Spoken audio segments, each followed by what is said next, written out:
so we can all get on the same page, have everybody out. This is the Idaho 4 Sunday Night Live, big live research. This is at least 37 hours, if not more, since Friday, Saturday, Sunday, a little bit into Thursday, that compiled all of this information. All right, where to begin? So we're going to go back over to Brian Culber's tickets that he got, his parking tickets. So you guys remember this picture? They put out all of his parking tickets. Awesome. So what I went and did is, this is everything to do, it's a flow chart on how it all works with the parking violations over there at WSU. And I wanted to double check and see who was working in the public safety and parking administration over there. And we have Rick Anderson. Then we have Jeanette Hurt. Or names that sound similar to, or that might be important, or initials that might be important, are Jennifer, David, or Davis, Chris, Jack, specifically I think a Jack K.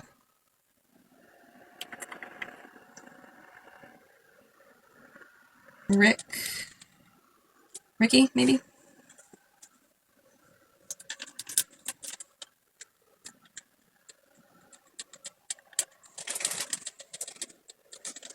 And the intended targets. And then we got a couple other people. They got some basically students, and Robin Lockhart.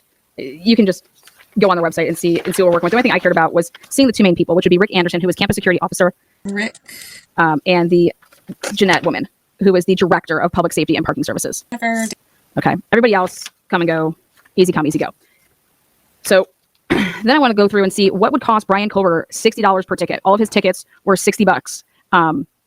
So you have some options and only a couple options. So the reason this is important is you want to talk about how to, if they're looking up white Elantras, you're totally going to come across this white Elantra that keeps on getting popped right in front of, I don't know, the Wilson Short building that he went into every day, or just about every day. So something that I think is interesting is that all these people that report him being, weird, fucking crazy, sicko, whatever, all these names, which I don't dispute that they did and thought and all these things. He parked his car literally right in front of this building.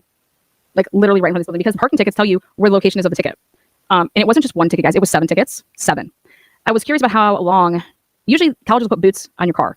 And here at this university, it's, if you have 3 unpaid, then they start putting a boot on your ticket, or a boot on your vehicle.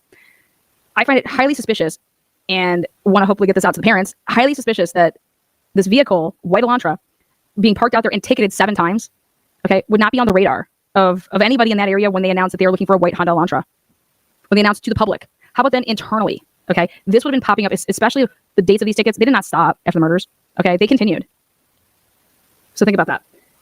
The options for your tickets are no parking permit, includes non-payment and pay lots, a no parking zone, no event permit, restricted parking area, and a shared permit. Those are your 1, 2, 3, 4, 5. On that page, you can get a no parking permit. You can get again, no parking zone, and then the no event permit. And then it breaks it down when you go onto the website. It breaks it down as to what these specifications are. So it'll tell you. And I said, you can just go on their website and get that. But I wanted to see what the $60 was. Every ticket was $60. And then if you didn't pay it within the 30 days, they tacked down another $30. And that's how it could potentially become 90. So there's that. So Brian's ticketing. And why is that important? That would have popped up as soon as they would have punched it in. So I'm doing a FOIA request to parking gentleman by the name of Rick Anderson and that woman's name tomorrow to WSU, as well as Pullman Police. But I'm putting in a FOIA concerning Rick Anderson's emails.